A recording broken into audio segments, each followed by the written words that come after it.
Hey gamers, stop. Don't open that door. It's me, Jason. And I'm a $5 Jill sandwich. Hold the mayo. Patrick. Welcome to RPGaymer Episode 8, a podcast about survival horrors.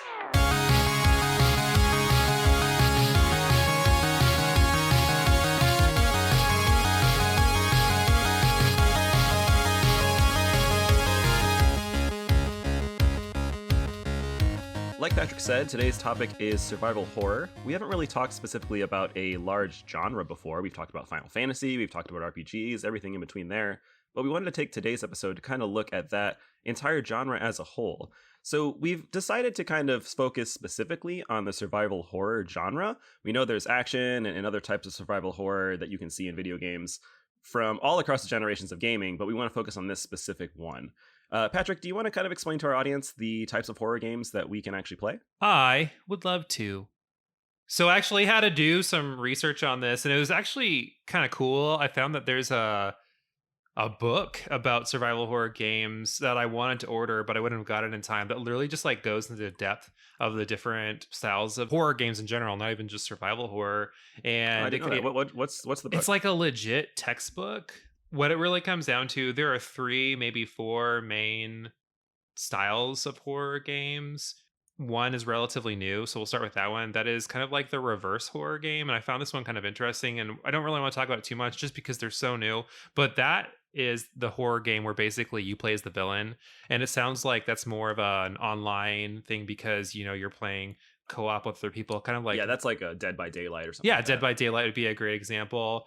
No disregard to any of these games that we're not going to be focusing on, but, you know, like those are still relatively new and they fit a niche horror genre for sure, but they don't necessarily encompass everything that I want to grasp at today. The other two that are have been around a little bit more longer would be the psychological horror and the action horror. Action horror, you know, like really, really, really, really heavy in those action elements that are great. And it's going to be splashed in with some pretty graphic, intense violence. Games that fit in the action horror genre, I'd say something like Bloodborne. That's the first thing that came to mind for me too. Dead Space would be a different one too.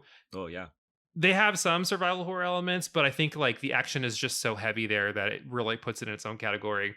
On the flip side, psychological horror games, you don't tend to see as much combat in these games. They're like very, very little, and it's going to have that heavier emphasis on the fear. So there's a lot more of that atmospheric sense of horror. So that'd be games like Amnesia, Five Nights at Freddy, maybe even Until Dawn. And then you get to survival horrors, and they're kind of like the blend between the two. So we have a lot of that atmospheric stuff, but we also do get to see some of that great action. And I think the things that actually make it a little bit different is the limited resources that you get in those games.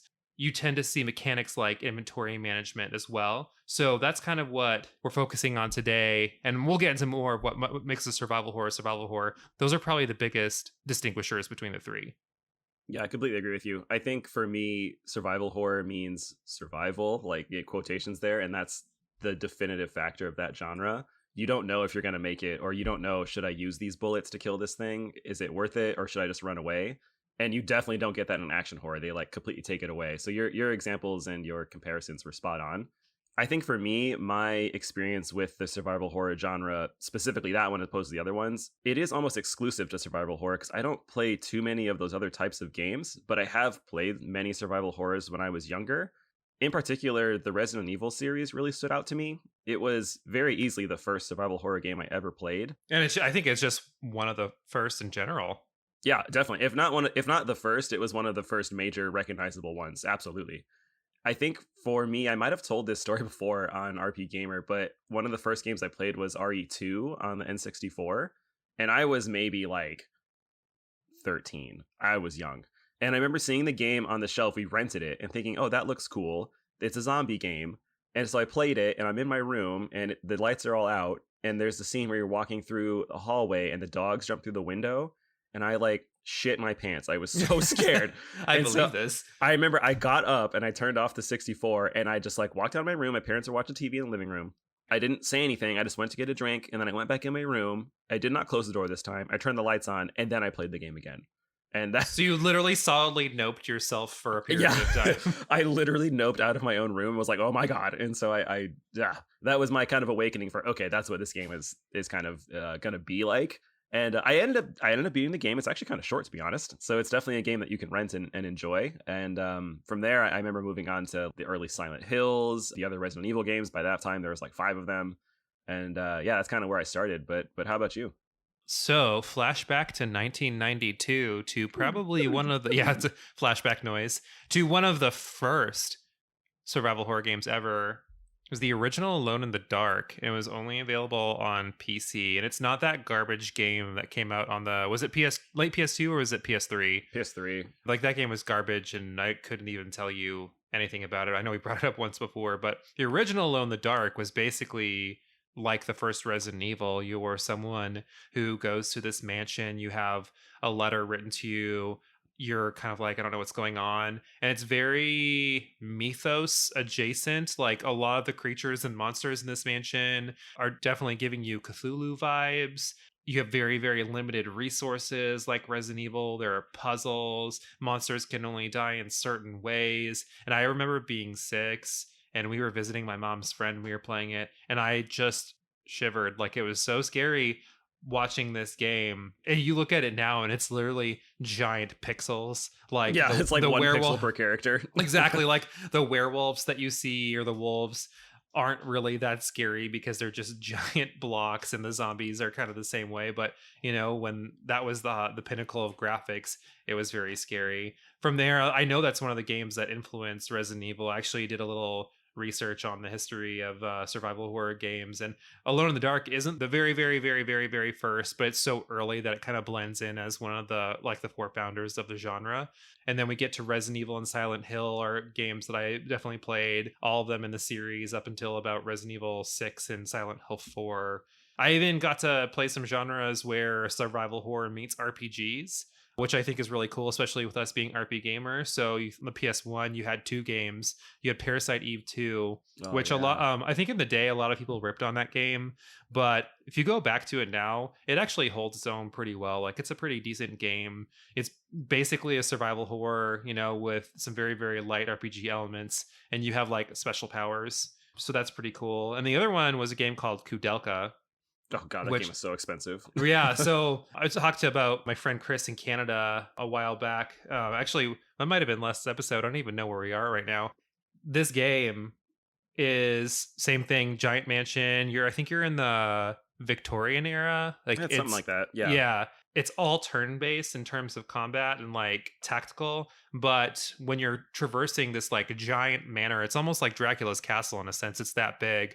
It's kind of like Resident Evil, and it's very cinematic, and there's a lot of spoken dialogue and acting for a PS1 game that's really not that bad. Like for a PS1 game, it was pretty good. I think the weak point of the game was actually the combat wasn't exactly the greatest. So, and then from there, you know, it just kind of picked up games as they went. Like I played some Dead Space, I played some Fatal Frame. You could even say The Last of Us in some aspect is a little bit of a survival horror game. Maybe that kind of toes that line of action and survival horror. But you know, it's just one of those series that even though I find them very scary, I still wanted to be a part of. You just brought up that you moved on from those Resident Evil, Silent Hills onto Fatal Frame, Dead Space, things like that. I think that's a good thing to bring up because you're talking about moving from pretty specific games on PS1 and then jumping into very popular games on PS2, PS3 onward. I think it's kind of telling that the survival horror genre started on PS1 era, but it really blew up later on because you definitely see a ton of those games on PS2 and then even more on PS3. And at the start of this podcast, you mentioned how there's an entire new genre forming now on PS4, PS5. So the popularity really, really goes kaboom, like once you get to like the late 90s to early 2000s. With that in mind, what other huge games do you think are your favorites in the series? For me, I know I mentioned Resident Evil and Silent Hill, but that's kind of where I stop because I don't typically play too many, but there's a ton of them out there. Do you have any other standouts that you want to talk about? I think there's all kind of in the same realm. Resident Evil 2 for me is a lot more significant than Resident Evil 1. Like Resident Evil 1 set the tone, but it kind of lacked that polish. And you know me, I'm like a sucker for a polished game. Wait, you Resident think Evil Resident Evil 1 lacks polish? You mean there was nothing wrong with the original Resident Evil game? Oh, it's perfect. It's beautiful. It also had two polygon characters. It's ridiculous. It had three. They were three polygon. It's true. And they were driven by a tank. It was wonderful. And I think you bring up a good point because when I'm thinking of the games that I stand by the most, Resident Evil 2 and 3, just because, like I said, they had that polish. They really had a great atmosphere. Like, I really like the idea of being in a city and having things go wrong than being in some kind of like outcast area. My husband Scott and I and our friends Kent and Sarah Jean watched Shaun of the Dead because Scott had never seen it before. Oh my God, Scott. Yeah, well, I mean, you know, I don't think at the time it would have been in his interest, but it definitely is now, and he loved it. It's funny because, you know, that's that whole like zombie apocalypse in a city, and Resident Evil 2 and 3 have that as well. And I think that's why those games are also so strong, because it's not some isolated incident in like some rural area. It's something that could happen at home. And I remember in class with some of my nerdier friends in college, even then we joke about if we had a zombie proof this room that we were in, like what's our zombie plan. In fact, didn't me and Kevin used to walk around campus and talk about our zombie escape route? Yeah, we did. I remember I literally read in college the like zombie survival guide, that like joke book, and I still remember things too from it, like don't carry ammunition, carry a baseball bat, don't get in a car, get in a bicycle, go to the second floor, like all these random funny things. Yeah, so I think, like you said, the PS1 definitely set that tone. I think that's one of the reasons why I'm drawn to Parasite Eve 2 so much as well, because one of the locations you go to is a mall, and you know, like there are things going wrong in this mall, and then you go to this area in the desert and it's this old motel, and you get to like kind of explore the different rooms and kind of like see the horror that's going on there. So I really think that that kind of like style of it's what you would see in real life, but it's how wrong it's gone. And it, you know, is what appeals to me more. So those are the games that I kind of stand by a little bit more, because if you think about the rest of them, Resident Evil 4 is an incredible game, but you're in this like super rural village. You know, a lot of these games take place in these rural villages and giant mansions, and I think that's great, but it's just what kind of like appeals to me more. I completely agree with you. I think I like that as well too, getting kind of the realistic feel, the mall, the city that I live in. But some of the most popular games, like today, Resident Evil specifically, I mean, that's in one place. And it's kind of cool from a creative standpoint as a developer. If you can tell a story about a very specific location and everything is contained in this one story, I think that hinges on the plot, if you will, as if you're going to enjoy that game. In a sense, it's kind of like a nice novel. If someone can really craft and weave a good story around a horror theme, it can work anywhere. So I think that intrinsically, I've been to a mall theme works for sure with zombie games, because you're like, yeah, that makes sense. I would see how that would be terrifying. But when someone can tell a great story, I haven't played Resident Evil 7 or 8, but I've heard that they're amazing. I think that that's what would probably lure me to enjoying a game I otherwise wouldn't really want to play, is because that story really drives that focus forward, even though there's horror kind of scaring me along the way. I always think that it's kind of like a base level of like people are drawn to survival horror games because they like being scared. And I think that might be a small part of it. You know, there is the whole adrenaline rush you get while you're playing. I think it also leads to some of those like really good gaming moments as well, where you think of those, oh man, like I got through that boss and I only had 3 shotgun shells and like 2 clips in my handgun, and that was it. And it really just came down to your wits. So I think that's one of the reasons why people are really drawn to those games, because you really think of those intense moments that you don't see in a lot of other genres, just because I feel like maybe they hand things to you, or make it a little too easy. Yeah, or you know, like you just tend to have a surplus, and these aren't games that you have a surplus. I guess I want to know too, speaking of being drawn to games, do you think that there's anything about the titles that kind of draw you in as well? Well, if there's like a number, I kind of feel a little bit more drawn into it. So like, yeah, Resident Evil, there's actually more than 8 of them, but just knowing that, wow, there's so many, like this might be a good thing to look into if they made this many damn games. So that could be kind of cool. But for me, I think the title itself isn't super telling unless I recognize it. So, for example, they released a game called Werewolf the Apocalypse within this last year. And What is Werewolf the Apocalypse? see, exactly. I know it because it's based off of like a pen and paper RPG series. So I kind of know what I would get into with that. So I know the genre, I know the world. That's kind of what a name would do for me. It's the brand recognition, almost like, oh, Coca-Cola, I know what that tastes like. In this sense, Werewolf the Apocalypse, I know what I'm getting into. So I kind of know that way. But the thing I think would really stand out to me is probably the developer. So if I know, let's say, for example, From Software made the game, I kind of know what I'm getting into in that sense. If I know if Capcom made it, same thing. That's probably what I would look for more on the box or the internet page we're looking at. I'd probably look for that brand pedigree over the actual specific title. I'm more of a title whore, I think. Believe it or not, the title Resident Evil doesn't appeal to me all that much What because about Biohazard? yeah, and I was going to say that Biohazard does a little bit more just because it doesn't necessarily have that cheese factor that Resident Evil has. And I think it might just be, the word evil is just so tacky. Lame. Yeah, and then Resident, like, it doesn't really say much. But Silent Hill to me has an eerie sound to it. And I remember again playing all these games as they're coming out, way younger than I was supposed to.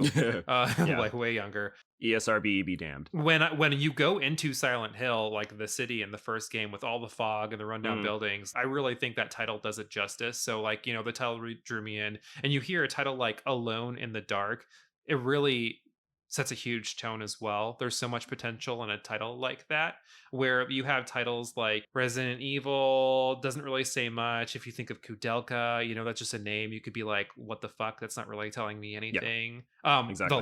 The Last of Us, even though we said, it kind of bridges on that action side a little bit more too.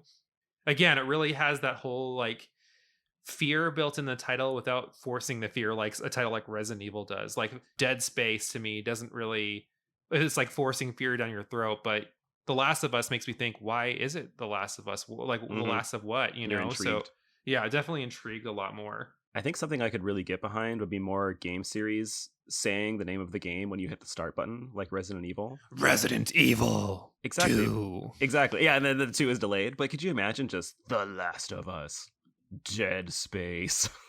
All of them. Every game like that. It would be so funny. Shin Megami Tensei Nocturne. I mean, if that was a thing, I would be like, okay, got it. I know what I'm getting into and I can get behind this joke. So those are the things that kind of like draw us into survival horrors. What do you think turns people away? And I think especially for you, this hits a little closer to home than it might be for me. What kind of pushes people out? It's that trauma that I had when I was younger with those dogs jumping through the window. Realistically, though, it's just probably not for me. I don't tend to like being scared. I know we've talked about this before too, where I usually play a game just to relax, to enjoy my time and have a good time. Sometimes I don't want to think about what I'm doing. In survival horrors, you're probably having to do that. So it's usually just not my cup of tea every single time. It doesn't mean I don't play them. I'm just right, because really... I know you play Until Dawn at some point where you're going to stream some other games from that series, and those are 100% scary games. Yeah, they're definitely scary. I think I just need to be in a mood for it. A lot of time I'm just like, oh, I don't want to do inventory management. I don't want to have to think about should I shoot him or not shoot him. It's kind of things like that. For other people, what might turn them away besides those things? I think that there's a little bit of a learning curve. The Resident Evils and all the survival horrors out there, they take a little bit of patience to understand. They're also a little challenging in their set pieces, because sometimes you have boss fights that are drastically different than the regular gameplay, so you might need to change on the fly. And I don't think people will like that. If I had one final thing, which I definitely don't enjoy, it's fucking dying all the time. So I don't like having to die and then start over and see the screen "you are dead" over and over again for a particularly challenging area. And for me, that's probably what would really just turn me away, and probably why I don't play a lot of the newer survival horror games. Well, that's easy, Jason. You just got to get good. Okay, yeah, okay. Anyways, so what do you think? I'm actually right there with you on the difficulty thing, because I think I told you first Resident Evil that I played by myself was Resident Evil 3.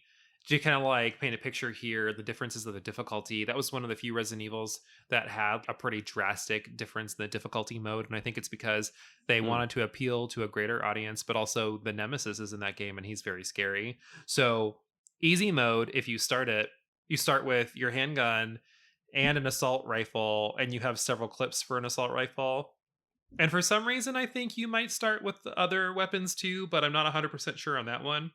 Whereas if you start on like hard mode, which is regular mode because there's no normal, you just have a handgun.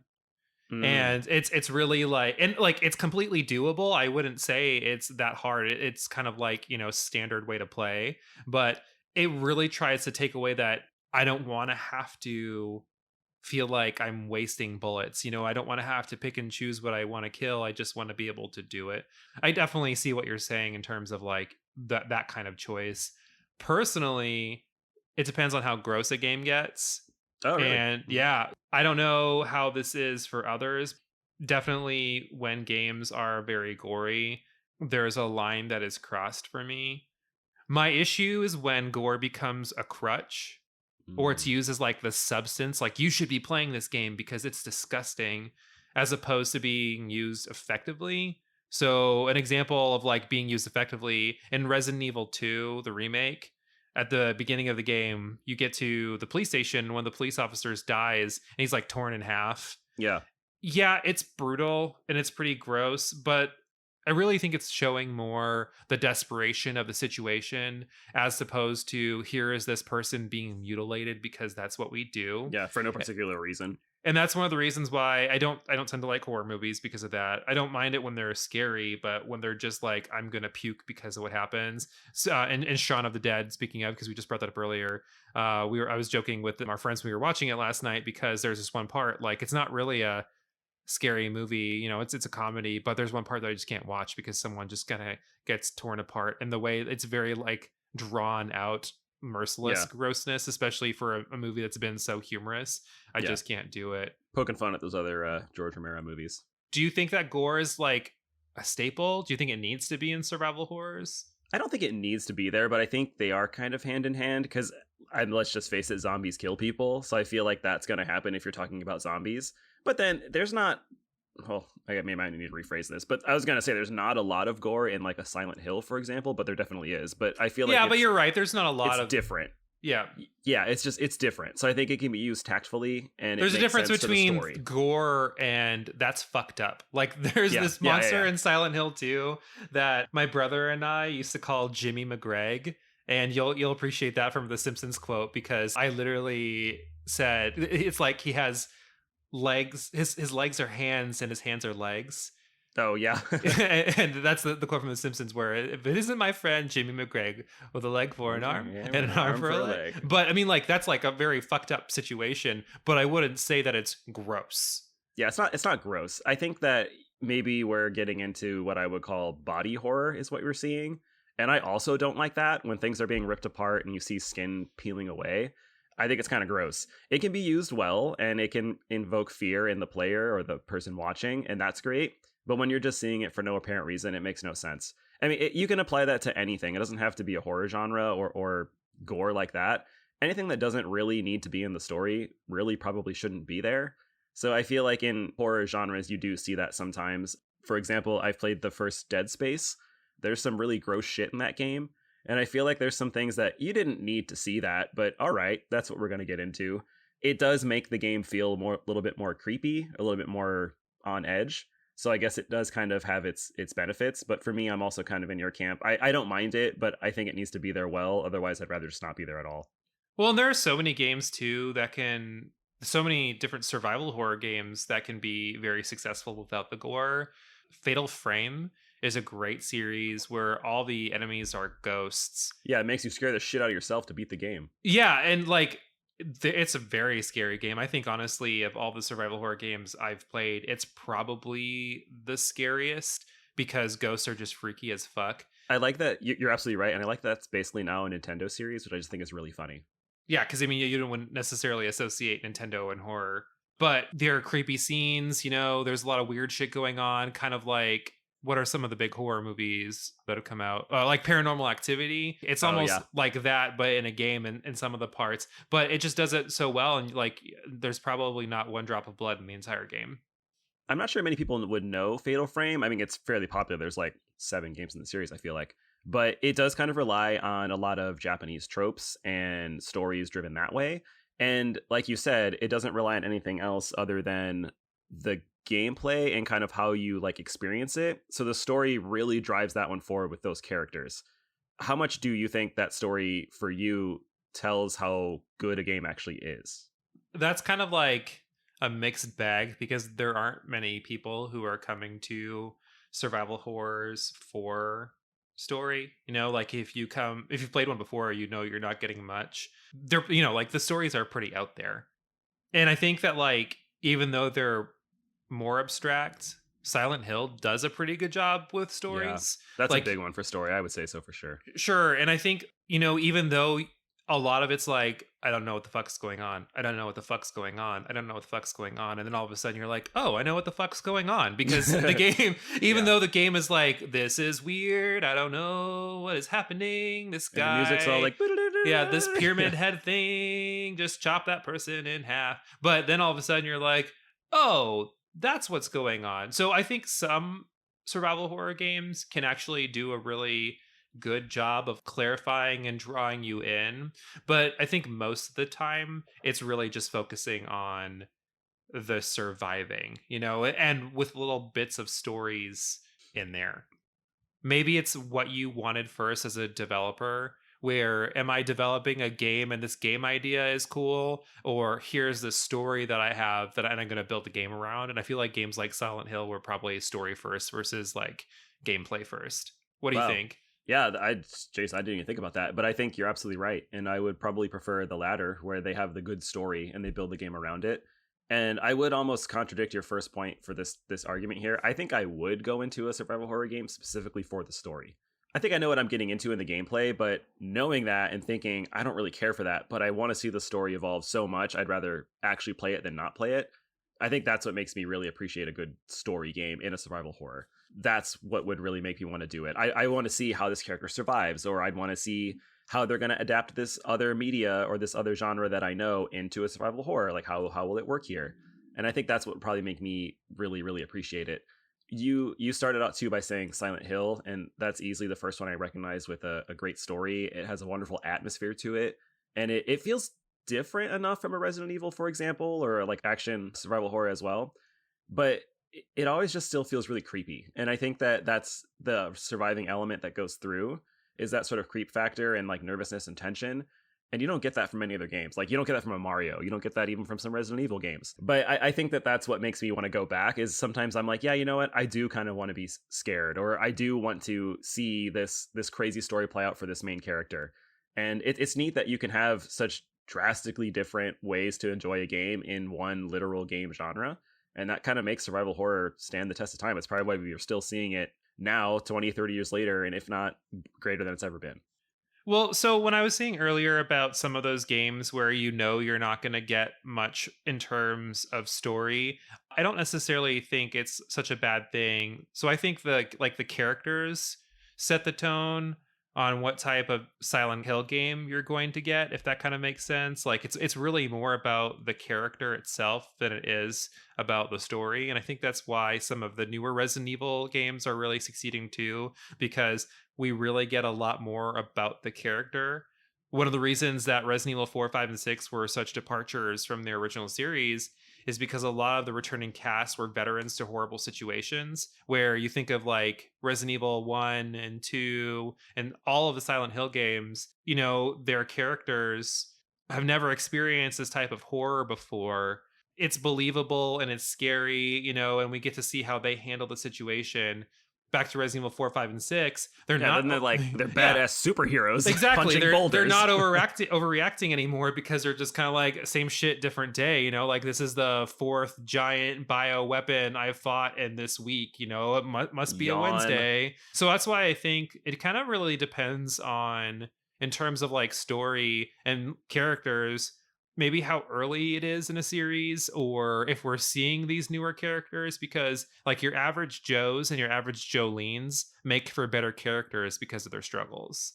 I think that the jump from 4, 5, 6 Resident Evil having people that have been in those situations, maybe that was a point where the developers were thinking, we already know the players know what zombies are, they know what Resident Evil is, so let's give them something different. And it worked. Those games were fine for what they were. But I think that you're probably more accurate with I'd rather be an average Jolene and play the game new in someone's fresh eyes, because I'm the player of the game and I am experiencing it through the protagonist. So if they're afraid, I should be afraid. And so Exactly. you can convey that feeling, and that's great. And so I would rather have that go through. And you can almost tiptoe the line of experience as well, because correct me if I'm wrong, but I think it's the same character in RE7 and RE8. That is correct. Yeah, and so it makes it like, okay, shitty situation for that guy for sure.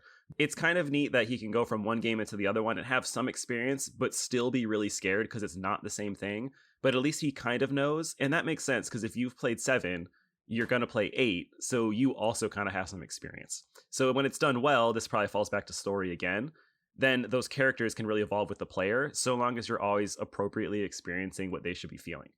So I definitely like how you said if the character is new to the situation, I feel like I should be new to the situation. And that's one of the ways that, like, if they're scared, I'm scared, and the terror is built. What are some other ways that we really see terror being built? Like, really, what are some successful ways? Oh man, anything that has to do with background noise and background music. Like atmosphere? Atmosphere. Yeah, I just gave the example earlier, Atmosphere in Silent Hill, but that's a perfect example. Atmosphere in you mentioned the Fatal Frame games, another good one. You always hear your characters like quivering and kind of shrieking when stuff happens because they fucking should be. And so it makes a lot of sense. What are your thoughts on perspective and atmosphere too? Because I think of the older Resident Evils and that third person, old movie style camera. I actually really liked. I know that's kind of hit or miss for some people just because they didn't like how you couldn't see, around a corner because of the way it was facing and whatnot. But I really think that like drove in like you were playing a movie. How did that resonate Mm. with you? Yeah, good call out. I think it probably falls more to the controls of an actual game, how it physically controls, because Resident Evil is kind of awful, but you can at least figure it out. But in that sense, I know when I'm turning a corner that the corner is a risk because I don't know what's there. But I also probably wouldn't really know if I was really in that situation because I can't see through walls, so I shouldn't have a camera that can wrap around a corner anyways. But in a game, you're playing a video game, I should be able to like turn around at least or back up or something, which is something that we should call out the Resident Evil remakes. They've definitely done that better where you can sidestep or move away, or at least you're not a fucking tank when you're walking around. So I think that makes sense that you can't see around those corners, for example. And it's done well. It's done in a way to set atmosphere. So a door could lead to a giant ass spider, and like that's just what's there. You wouldn't actually know because I don't think like you don't have gadgets or superpowers. So it does also create a good sense of atmosphere. I'm not always the biggest on first person perspective, but I think it really works well in survival horror games just because you're bringing up the Resident Evil remake games. Yes, they're excellent, but I think that's one thing that I didn't necessarily like where you could see like zombies in your gamer peripheral and not your Yeah. character's peripheral. So you knew when you were going to be bit or you knew when something was coming close. And I think that's what I like about the newer Resident Evil games is since it's all first person, it's literally like in your face. So you're forced to experience it. I think it's a smart game design because you as a character, you in the game rather, you can't really look left and right. So you can't like very quickly. But as a human being, you absolutely can turn your head quickly to see to the sides. So your example of the peripheral zombie, that makes sense because you should probably see it as a human being. But as a game character, they might not physically be able to see it, but I think it's a good design implementation because it allows you to kind of see more of what you probably would see. And also, it obviously benefits you in the game because then you can avoid those zombie bites. So I think it's a good addition for a first person view. Another thing that really sticks out to me as an important fear builder is the notion of trust. There's a survival horror Mm. game that came out on the PS2, and I think it definitely slants more to the action horror game. Maybe it's kind of in between, but it's The Thing, and Oh, it's yeah, I never played that one. yeah. So it's basically like you're playing the movie The Thing, which if you haven't seen those movies, like they're really good. Hmm. But you don't know you're always in like a small group of people, but at any point in the game your party can be infected and turn into a monster, and you have to go through constant tests and whatnot and discussions of like if someone is infected or not and what you should do. And I don't necessarily think like that's how all games should do it, but I really think that the more characters in a game and definitely not knowing who you can trust and kind of building those relationships. Like we didn't know if we should trust Ada Wong Yeah. in Resident Evil 2. And I think the game really does a job of making it obvious that you shouldn't. But like maybe there are some characters that they can create in some of these games where we don't know if we should trust them or not. Maybe they'll pan out and be okay, or maybe they won't. And that's very scary for me because it's not just the monsters that you need to be afraid of, it's like the humans as well. Yeah, absolutely. When you brought that up, Ada was the first one I thought of as well. I think it's worth pointing out that there's an element of layers of storyline happening because Ada Wong's story is tangential to the plot of Resident Evil, every game that she's in, to be honest. And so it just feels like there's more happening than you might know. And it makes you question, what do these file reports mean? Or why is this person here? Like, why is she here? So it is kind of cool. And then, yeah, your trust topic is kind of neat too, because should I really trust her or should I go solo? And I think it's another cool layer to that sort of creepiness factor of why is this person so chill in this creepy ass situation? And it's a good plot device. I think it's nice when stories add those. Speaking of being chill in creepy situations, I think the most time I've ever not been chill is in the Resident Evil 2 and the beginning of the Resident Evil 3 remake, just because you have things pursuing you constantly throughout the game. Like the entire police station in Resident Evil 2 remake, Mr. X is chasing you. And that's one of the few times where something action related has really made me afraid to do things because you don't know when he's going to show up because he is somewhere in the police station. Like he can hear you if you shoot things. So there are times where I would just run into a zombie if I couldn't dodge it and take the hit versus killing it because I didn't want to risk him hearing you. Drawing him in. Yeah. And, like the first part of the Resident Evil 3 remake is great because Nemesis is like that escalated. It's so much more. And the second half is weak because it's not really the same at that point. But I like that whole idea of you are constantly being pursued. I mean, even if you think of Metroid Fusion, not even a survival horror game, when what do they call it? SAX. The SAX is chasing you. Like that's so scary when it's like literally like you are mowing you down. Like you need to be afraid of what you are and what you can do because it's a copy of you. Something that's kind of funny, but the terror that a game gives you when they let you, like they're letting you know something is going to go down. So it's kind of like that pre-boss. Here are, like a bunch of clips. Here's an ammo dump. Yeah, and some healing items. It's kind of funny because it ruins the moment of something scary coming up. But at the same time, like you're like, oh shit, something's about to go down because they just gave me, a bunch of resources. Yeah, it is kind of funny. It does kind of take you away from the element that you're in of like horror when that happens, because then you kind of realize, oh yeah, I'm playing a game. And I appreciate the clips, don't get me wrong. I think something else that always kind of made me laugh or chuckle, it's when like the physical limitations of the game are like impairing your enjoyment. So I think the biggest perpetrator of this is Resident Evil 4, because there are moments where like the door is locked, but the door is like half chopped open, and I just don't understand why I can't go through the door. Or I think there's also a scene where you need to like open some gate to get into like another part of the village, but the gate is like barely chest high, and you should be able to jump over this gate, and it just makes me laugh. It definitely takes you out of the immersion. That's it takes me out. I'm like, okay, I guess I gotta get the spade key, and it's kind of funny. Do you have anything like that that's kind of funny for you too? Yeah, I got some flops. Give me some flops. So in moment situations are cool, like check, but cutscene things are an X. Like if my character is being chased and something's supposed to be really scary and it's happening during a cutscene, it's not that scary because I mean they're guiding you through. On top of that, what makes it worse is when it's reaction commands. And I think Resident Evil 4 really set a bad tone. Like 4, 5, and 6, I would say this is the aspect that I hate the most. Those QTEs are the worst. Yeah, it's really just the worst because, I mean, sometimes you don't even know that they're going to happen, and I know that's the point. You should be on your feet, but, it's like pretty much an instant game over.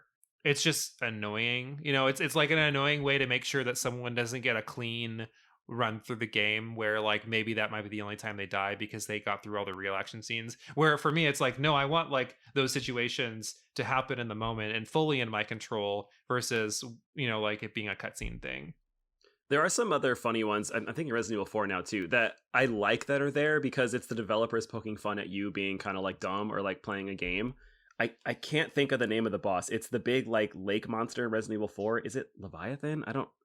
I don't know what it's called, but there's a scene where you're not supposed to fight him, and there's like a boat in the water, and if you keep throwing something in the water, he just jumps up and kills you Yeah, if you keep immediately. shooting bullets into the water, Yeah. he just literally comes up and he eats you. He just chomps it, and I think it's funny because you would never do that. Like, it's not supposed to happen, but I appreciate that it's there. It's just a funny jump scare, and I think that's what I would want to see in a tongue-in-cheek moment for a video game in a really serious survival horror. I'd rather see that than something dumb like I can't jump over this wall. Right. I think that's funny, and I appreciate that.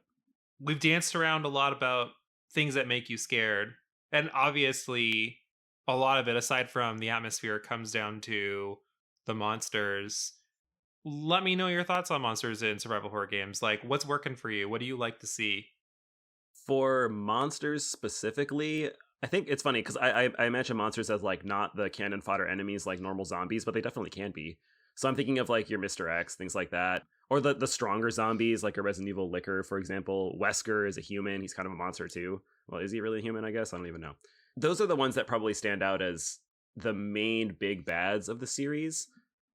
And I don't really know if I care, because I think that I'd rather just experience the story. And so if there's a main bad guy integral to that story, that's great. If the main bad guy's a human, sure. If it's an alien, sure. If it's a monster, all good.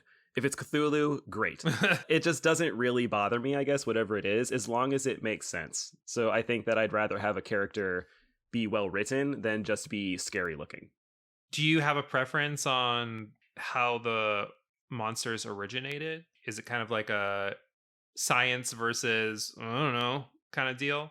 Good question. I think that kind of the same answer. As long as it makes sense to the plot, I think it works. So I can call it specifically. I can't be specific. I have an example in mind of a general idea. I always appreciate movies, games, TV shows, whatever, when they're talking about something being like aliens and then it's actually aliens. So I like that. I'd want to see that sort of sci-fi fantasy coming from a survival horror game as well. If we're talking about zombies, I want it to be zombies. I don't want it to be something weird like these are just reanimated robots or something like that. Like, no, man, just make it a zombie. Make that part of it scary.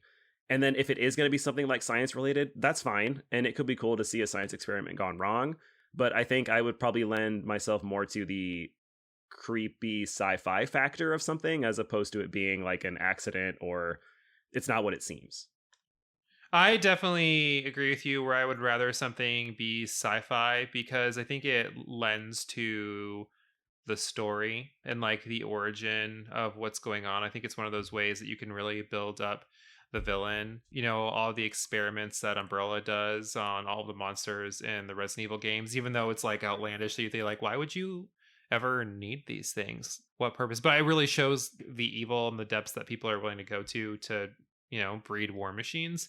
I can interject for a second here because if you want to talk about outlandish and unnecessary, you should read the at one point canon Resident Evil novels because I read those. I read them all. Yeah. Oh my god, there's some dumb things. I'm like they're reaching for some plot points here, right? And some things should just stay in the video games. But yeah, sorry, I digress. You continue. But I do kind of like that, you know. And then the experiment kind of like failed, and that's how we ended up with the zombies and whatnot too. So it's kind of like a mix of like a virus plus the things that were engineered, and it's a mixed bag. I kind of like that because when it's like you really have no clue what's going on, kind of like Silent Hill, there's just no explanation for all the things. You can't really like label them, you know. And I like it's great, but personally for me, I just like knowing. And then you get those cool reports as the game goes on too that really builds to the world. Where in a game like Silent Hill, anything like you really could, there's a 70-foot baby that I'm fighting and it has 70 heads, you know, like makes sense. Yeah. So definitely like knowing where it's coming from. But I think the monsters really help build the game too, especially if we're talking about games like Resident Evil with Mr. X and Nemesis. You know, they stand out for a reason. You know, they're memed so much for a reason because they're so fear inducing. And Pyramid Head is huge. I mean, like he was, even though it was the worst movie ever, I think we saw it together.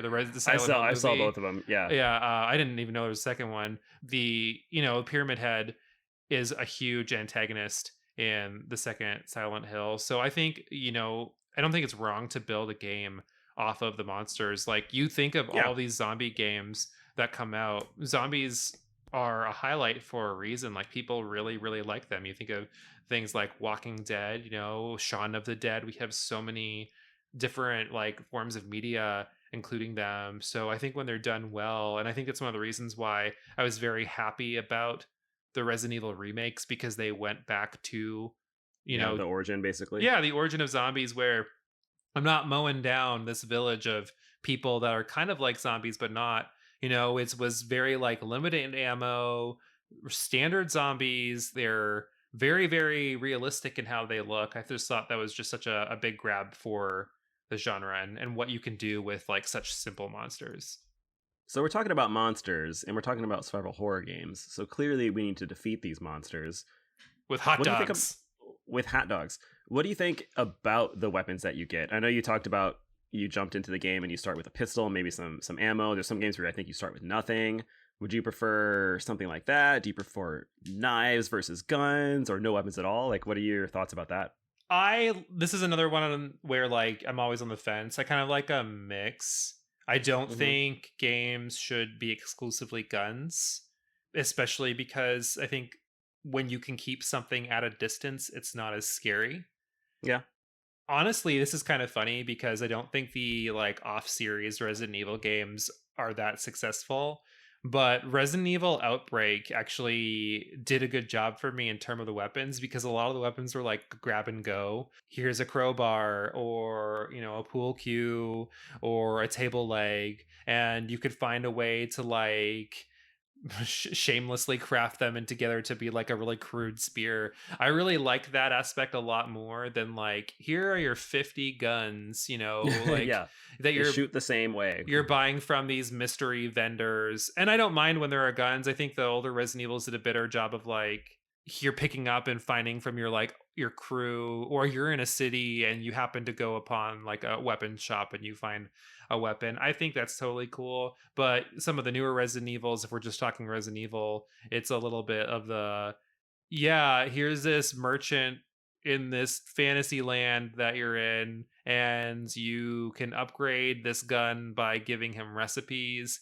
To me, that just like, again, it takes you out of that element of like, you're like, this could be a real life situation. It's not wrong if you go with it in the mentality. Like, I think it's totally fine. But for me, I like it was kind of like, yeah, I picked up this table and I hit someone with it. Um, there's a clock tower is a little bit Clock more. I mean, tower. it's Yeah. definitely. I guess it would be survival horror as opposed to just Yeah. like Yeah. atmospheric horror. But you don't really have any weapons until you get into a boss battle, and the only way to defend yourself is to. I mean, it's almost QTE in a sense, where you'll walk up to something and you smack someone with it just so you can get by. I think that's totally fine too, because again, it's if we're playing a game where we're supposed to be scared, you put us in situations where we're going to be scared. And I think you should be able to have the resources to defeat the monsters should the need arise, but I just don't think it should be like plentiful, or maybe it is a little bit more obscure. I think it's one of the reasons why I like us playing. You and I are currently streaming Dying Light. I think we broke the game a little bit because we got guns a little bit early, but like there was a point in a good chunk of the game where we didn't have guns, and we're using billy clubs and cricket bats to take down zombies, and I just think that's really cool. Yeah, it is really cool. And I think that even there in Dying Light, for example, guns are not super plentiful. I don't feel like I ever have so much ammo that I'm like, I'm going to use my gun, entirely exclusively. So I think that there's still benefit. And also, kind of like the game you were talking about earlier, you use a gun and you draw more zombies, so it's almost detrimental to use it. Oh yeah. It's a kind of a last ditch effort. So yeah, I agree with you. I think that it's kind of cool to have the melee kills. I like that you have to get up close and personal to some zombies sometimes. And I do want to give a special call out to the games that don't really have weapons. So games like Fatal Frame, for example, it's a camera, and it's a weapon in the game sense, but it's not really a weapon. Right, like out of the situation, like you can take a picture of anything else that's not a ghost and, fuck it up. It's just completely situational, and you don't necessarily feel secure because you're like, "Oh yeah, I'm fighting with a camera." And you have to focus more on like stylizing the photo and make sure it's centered and stuff like that than you do, just like headshot, leg shot. I hate it when the ghosts just don't get in frame. Like, they don't understand the quality of a good photo. Yeah, selfish zombies. Come on, this is the 2021s. Don't you want me to post this on Instagram? I don't know, what kind of filters am I going to use if you're not even fucking focused? All right, let's wrap this up by ending with some of the best mechanics that we see in our survival horror games. What are some of the elements in survival horror that we truly think make the experience better outside of all the things that we've talked about so far? Man, we covered so much. I think something else that makes the whole experience better is when the development team really cares about what they're making. So instead of slapping something together, like, let's just Cop say, out. no, I'm saying, like, instead of like Resident Evil 6, when they make a game that I feel like people actually want to make, like Resident Evil 7, for example, you get a better game. And so I think that that's what we should look at too, is a team that really is focused on making something good as opposed to making something just because. But if I'm talking about a specific mechanic, I really want to emphasize atmosphere, because I feel like it's changed as you move from the PS1 up to the PS4, PS5. It's moving away from the sort of I'm alone and there's nothing else to do here, which makes sense for the older consoles because the console physically couldn't produce more things for you to look at. But I think that it creates a different sense of fear when there's nothing else there or the school is abandoned. And I think that you still see that nowadays as well, but it's different because you might be there with a ton of ammo, or you know that you can save, or you've already saved. When saving is kind of its own thing that happens automatically, it's a little bit easier to go in a situation knowing that you're going to respawn a few minutes later, like right at the same place. But in Resident Evil, if you don't have any fucking ink ribbons, like, you're not going to continue that game where you just were. So I think that's one mechanic we haven't really discussed that is probably something that could come back, or it could stay dead. I don't really care, to be honest, but it's something that makes a difference for how you physically play the game. I think diverse playthroughs are really great, and I think it's one of the reasons why the original RE2 was such a good game too, because if you get through whoever you start with, you can pick Claire or Leon, and then you get to see the story from a different perspective once you beat the game, which I'm not sure if you knew. That's that. Pretty cool. Yeah. And that's one of the reasons why I think it's so great, because you beat it as Claire, and then you go through a different scenario with Leon, and it's not the same game. You come in, you see a lot of the same environments, but monster locations are different, item locations are different. Some of the items aren't even there depending on what you picked up when you were playing as the first person. I just thought that was really great. And I also think that Resident Evil 3 did something similar, where you only have one person's perspective. Like, it's just about Jill for the most part, but it's very choose your own adventure, because depending on different routes that you take, the nemesis is going to pop up at different locations. Items, again, are going up here at different locations, different monsters. I thought that was really good for replayability, because you mentioned very earlier in our discussion that these games are very short.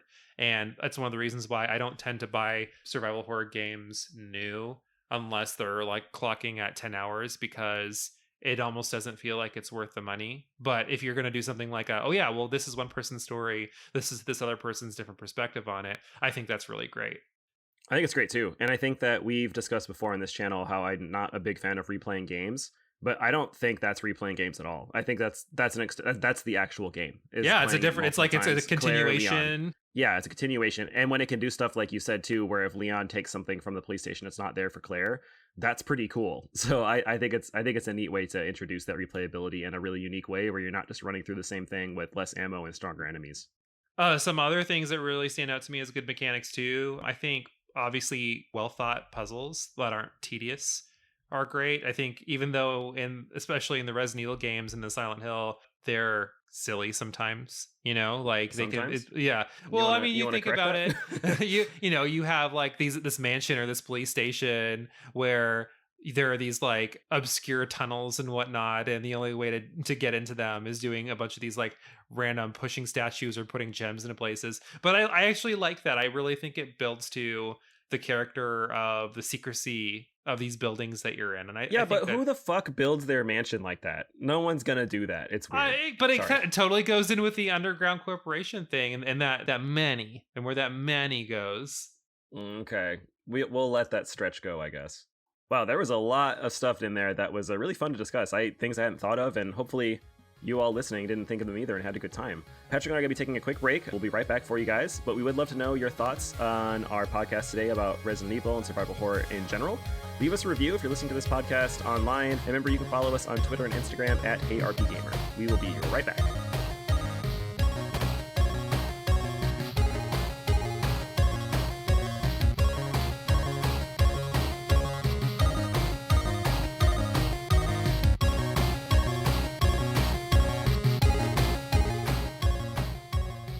Jason, we are back in our mid segment on What You Playing. So, my bro, my dude, my guy, what are you playing right now?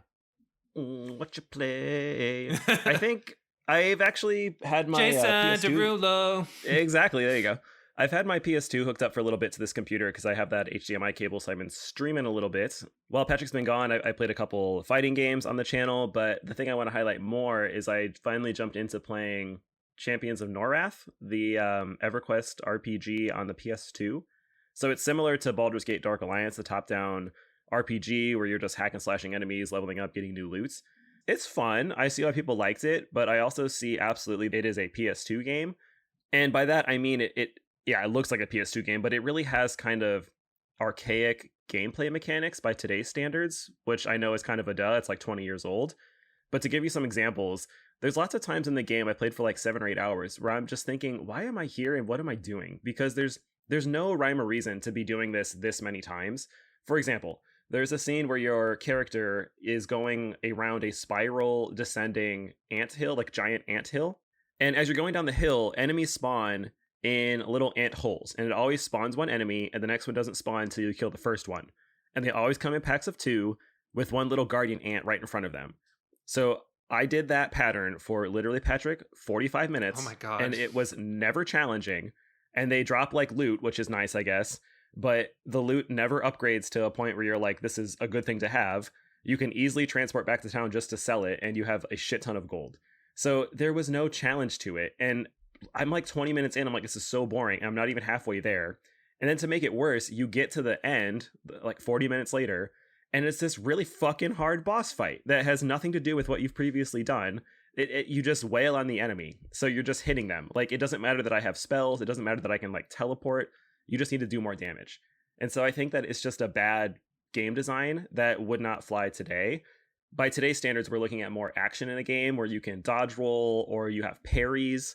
Your status effects actually do shit. And so this older game just doesn't really have that as well, but you see where the foundation's going. It's just not that fun. And so it's definitely a time of going back to a game that was well regarded and looking at it being like, yeah, it's just okay. So I think that that's meh. It's meh. You literally described why I skipped it when it came out. Like, I felt that way about it when it came out, and you just like reaffirmed it. Yeah, I mean, there's really no reason to go back to it unless you really, really like the storyline. And I did play EverQuest, so like I knew some of those characters and what they're talking about. And the game looks good. Like for a PS2 game, it's pretty solid. There's voice acting. So like it's a good quality game. It's just the gameplay has declined. It's like a metal. It got like rusted. It was very pristine, and now it is rusted and it's not as good. What about you? What have you been playing lately?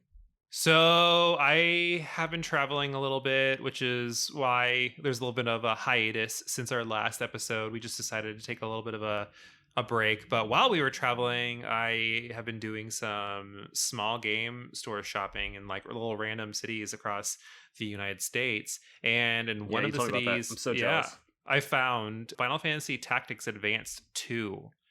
So I busted that out. Yeah, I got that, and I've been playing it, and I kind of love it. It's great. If you're a Final Fantasy fan, especially if you're a fan of the original Tactics, I think you will like it. But you have to know that it is lighthearted in its story versus serious, where all the Tactics games are basically you're a kid in the real world and something happens that takes you to Ivalice, which is where Final Fantasy 12 takes place, which is, I mean, that's a great universe of all the Final Fantasies to have to go to. There's a lot of stories that could be told there. Then it plays out like a pretty standard Tactics game. You know, you have little missions that you do, and you have your little clan, and you can choose what classes they are. And the nice thing, it's a great game for a handheld because the missions are long enough to just like get a few in and then be like, okay, cool, I don't want to play Game Boy anymore. You know, like it's not like it's a, oh man, I've been on this mission for an hour and a half and I'm still like only halfway through. They're pretty brief and they're diverse too, which is something I didn't remember like my first run through it. I didn't beat it, but I didn't remember the quests being, I thought it was always like defeat all the monsters, but sometimes it is defend, or sometimes it is, you know, pick up these items. You don't even have to touch the monsters if you don't want to. Or like one of them was this one person who's a cook only wanted a certain type of monster meat. So they had certain palette swaps of different monster or the same monster, and you were only supposed to defeat the monsters of that particular color. Oh, cool. So they really found some ways to try and like switch it up instead of the same thing. We're like, yeah, go to the mission, defeat all monsters. Go to the mission, defeat all monsters. So I'm really enjoying that. That's definitely good. I can appreciate doing more than just running down anthill for 45 minutes. And Yeah, just definitely would never ever touch that game with a 10-foot pole. Hashtag waste of time. Yeah, hashtag T-Virus Everquest.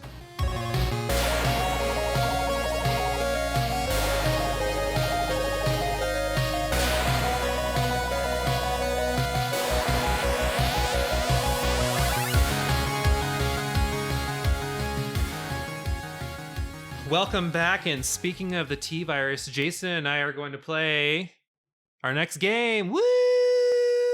Yay! So as you know, for part 2 of our podcast, we always like to do something a little fun in the second half. So this is your chance to tune out if you're boring. But if you're awesome, then you stick around and calling them out and see the fun that we're about to have. This time... this is an open podcast. You're all welcome.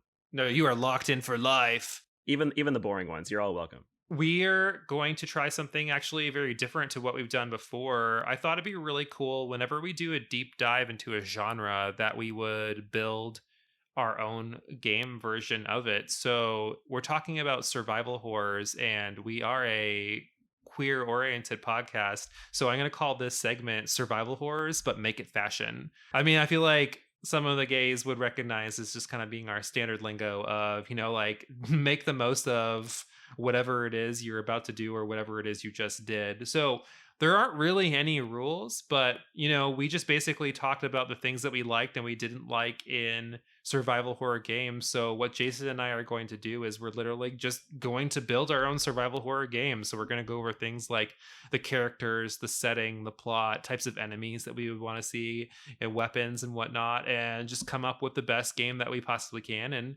you know, maybe Capcom will reach out to us and want to put our names on it, and I can actually make some money for once, you know. There you go. Goals. Yeah, so Capcom, if you're listening, buy this game that we're about to build. Jason, where do you want to start? Where would you want to start if you were building a game? I think I would want to start with a good story, because I think that's where I would probably go with how to enjoy a game. So I think a story is important around everything. It revolves around the entire aspect of the game. And integral to the story are characters and overall plot and the main motive, if you will, main bad guys. Sure. For characters, I want to be super generic but cliche. I think you need a flawed hero.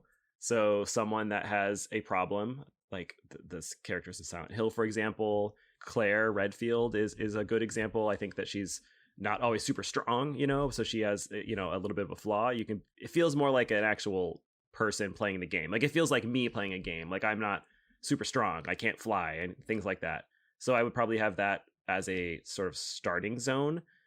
And in terms of the plot, I feel like my mind goes towards a zombie apocalypse outbreak, but maybe you have something more fashionable for me to use there, Patrick. So no, I'm totally down with us working with zombies. I might challenge you on the character though, as with flaws, where, you know, maybe our character, especially because I just watched Shaun of the Dead, I think it would be really funny if our character's flaw was they were just completely ignorant to the zombie outbreak. So, you know, Here they are in their like 17th floor apartments in this city that they live in, or maybe we'll do like 3rd or 4th floor because we're going to make it like a not too big city.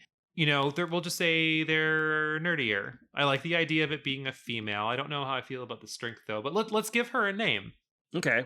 How about do you want like an everyman name or a funny name? Like a drag name? Well, so I thought maybe like we could riff on Jill Valentine and we could do like Sarah Thanksgiving. I'm fine with Sarah Thanksgiving. We have Sarah. If there was a game that had that character as the actual character's name, I would buy it immediately. So Sarah Thanksgiving is our kind of like a nerdier protagonist. She doesn't really know what the zombie apocalypse has happened. And since the zombie apocalypse has happened, how did it happen, Jason? Is this like magical zombies? Are these science zombies? Is it a virus? Like, what's going on here? So this game is obviously going to be the first released adults only game.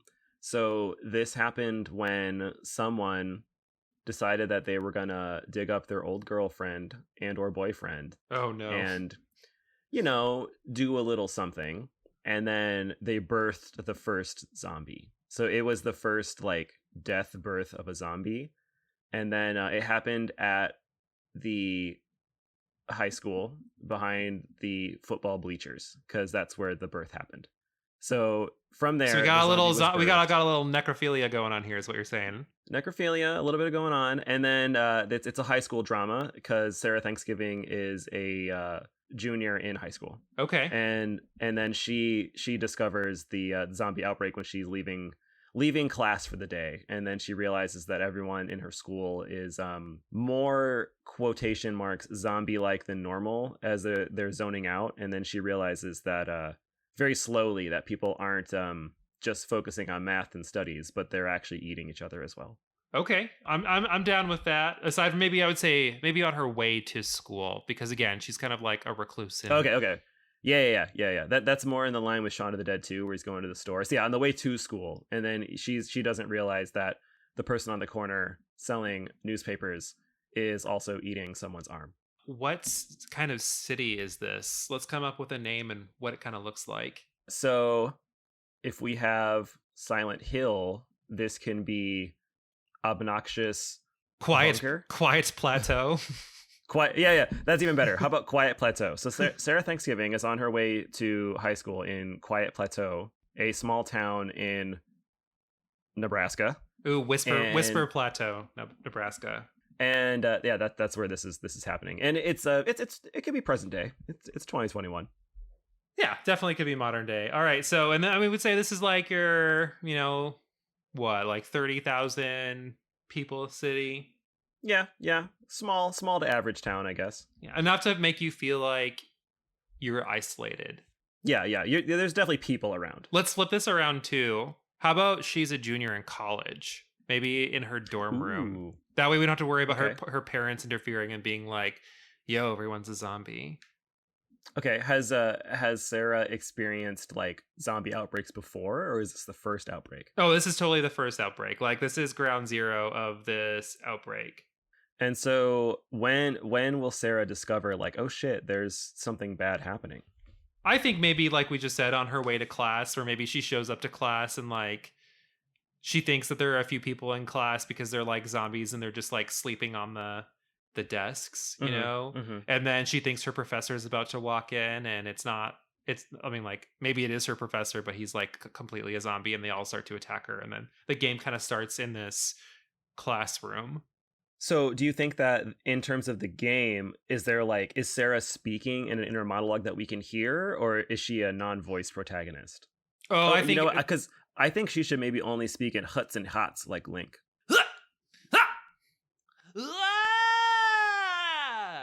No, I think she should. I think she should talk. But I feel like she should sound like Daria. Just doesn't care about anything. Yeah, this zombie apocalypse is happening, but she's the most over it, as opposed to, being like scared. So it's more of like eye roll, oh god, zombies, Wow, another thing to add to my day. Yeah, exactly. It should be more like that. So Sarah. Here we have Sarah in this classroom. There's zombies. She's probably not going to have a weapon with her. So yeah, I have a feeling we're probably going to go with the whole idea of no guns in a zombie-pocalypse. So probably what is she going to pick up to protect herself with? So I'm imagining that she's in the classroom. There's some students sitting in the chairs. Some are dead. Some are zombies. She hasn't realized. The professor stumbles in, and then she notices the professor coming closer to her, and she's just imagining to herself like, oh my god, this guy, like, he's always so slow. Just get up to the front of class.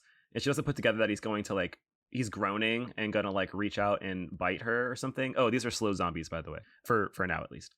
And so the professor gets close, and then she realizes that he really smells bad. So her first weapon is just like one of those perfume puff things that like shoots out fragrance. And so she puffs it in the face of the professor zombie, and that's how he like backs away. And then she realizes that he backs away, but then like keeps coming at her, and then she kind of gets scared and stands up, and that's where our game starts.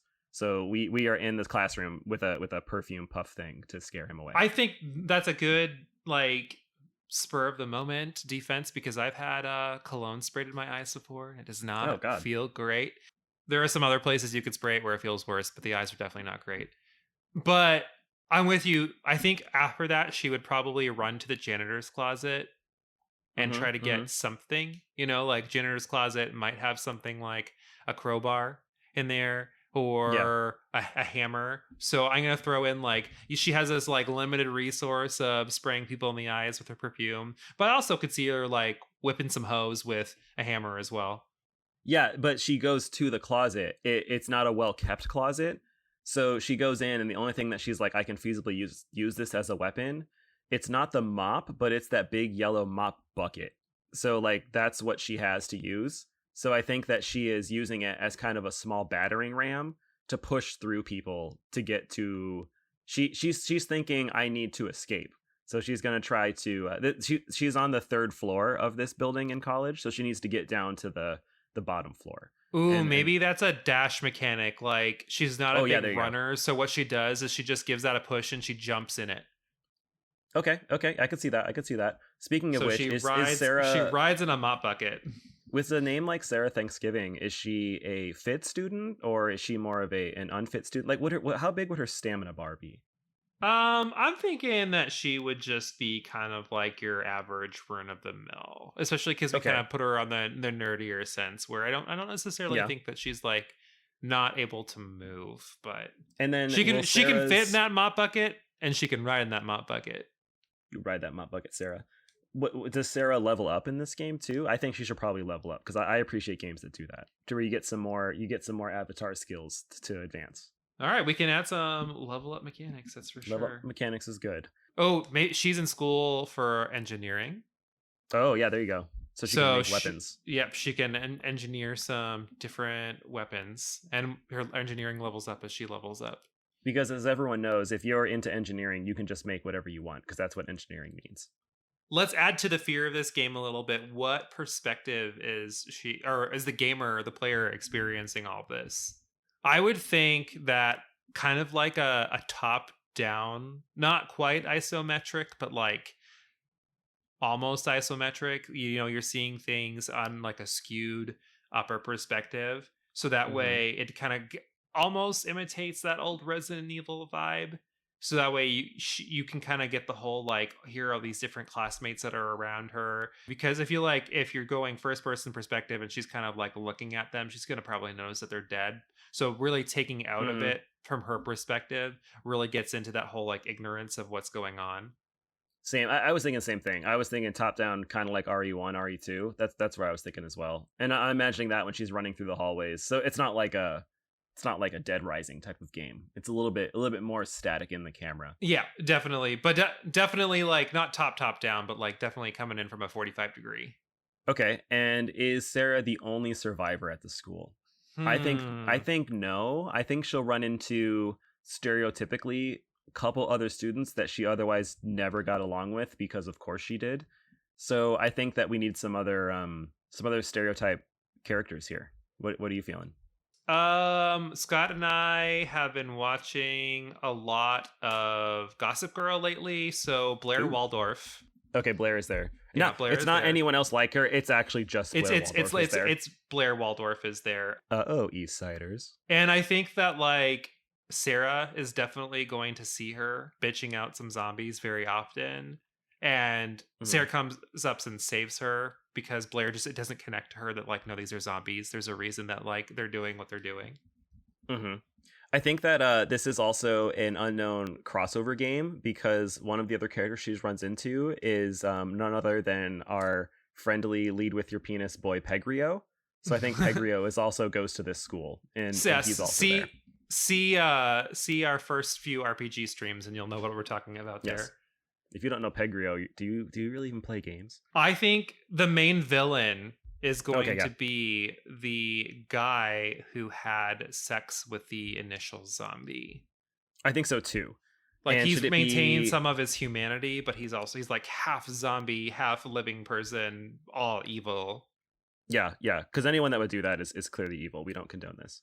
Is that guy like stereotypical jock, I don't know, focused on sex drive thing, or is it something unrelated to that? I think that the villain is James Franco, because the person. yeah, that guy absolutely wants to go down and dirty with the zombie. Oh, absolutely. I mean, well, duh. So, okay, James Franco. Okay, so we're running through the game. We got some characters.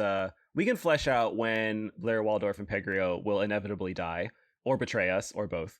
But as we get through the game, but I don't think I feel like Pegrio, because he's also a nerd, would probably do that whole Steve from Resident Evil Code Veronica thing, where like he would save Sarah's life. Yeah, sacrifice.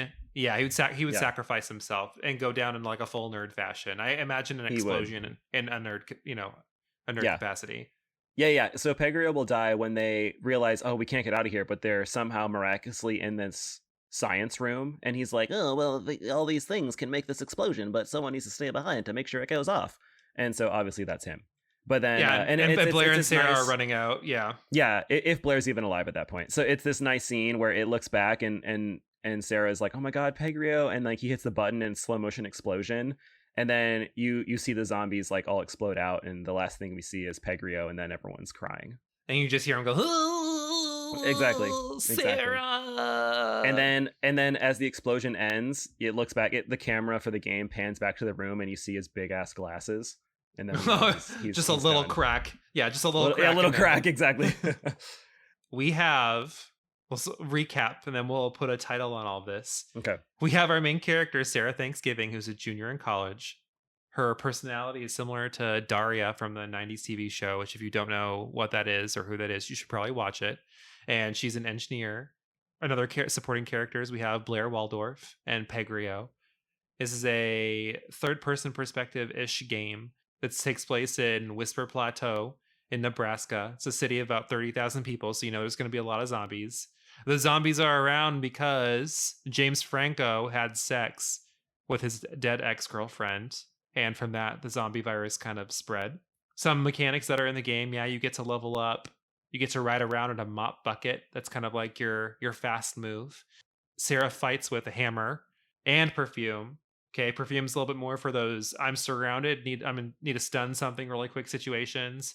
And she got a good hammer for a good wallop. So Jason, what are we going to call this game? Amazing. To Wong Fu, thanks for the memories. Oh, that's a good movie. It could be Domicile Devil. Yeah, Homicide. No, Domicile. I like Domicile. Oh, Domicile. I'm trying to think of like a play on Resident Evil. That's what I just did. Domicile Devil. Domicile Devil. Should we do the Thanksgiving pun? Like, okay, Domicile Devil, : and then a subtitle. I don't know. Like, I'm thinking like no leftovers or something like that. Ooh, Happy Thanksgiving. Ooh, okay. So it's Domicile Devil, Happy Thanksgiving. Yes, Domicile Devil, Happy Thanksgiving. There are so many things that we just like theoretically spoke of where I'm like, if I saw that on a game, I would fucking buy that game. Also, like oh wait, what system is this? Hang on, the Japanese title, translated in English, is Necrophilia She Better Do. Okay, I can do that. I don't think that's right, but okay. What system is this on, though? This is obviously on the PS1. I mean, we already said that's where the majority of the good survival horror games are. I was gonna say I think it has poor graphics. Yeah, this is definitely the zombies are about 10 pixels. 10 pixels. That's pretty good, actually. Is it? I don't speak pixel. If Resident Evil was 3 and Alone in the Dark is 2, so yeah, we're pretty good. This is a high you can tell that it's a zombie, but we got some good boxes going on here too. Oh, it's also one of those weird PS1 games where it only comes on one disc, but it comes in that double disc package for some odd reason. Ugh, that is literally the worst. It's so unnecessary. It's so unnecessary. And then from a collecting standpoint, this game is going to be obviously published by Atlas. I'm sorry, Capcom. and they're going to publish it in North America, but only publish like 6 of them. So it's going to be really expensive. That's why you've never heard of it. Yeah, absolutely. It was like pretty much Japanese exclusive. Yeah, pretty much. Okay, Patrick, you're in the future. This game exists, and you just played through the entirety of it. What is your final thought, back of the box quote, about Domicile Devil, Happy Thanksgiving? Oh, God. I feel like if you've ever seen the Human Centipede, be like, this is the Human Centipede, but in game form. Again, I would still play the shit out of that game. So that would be great.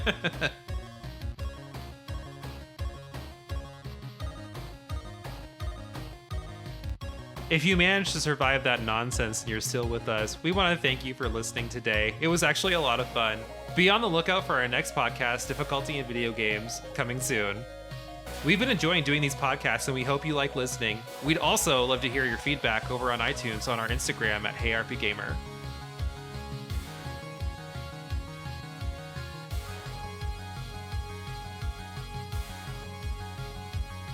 Well, I told you not to open that door, but here we are. We appreciate you all for listening to us. Hope you had a great time. Now go out there and get gaming.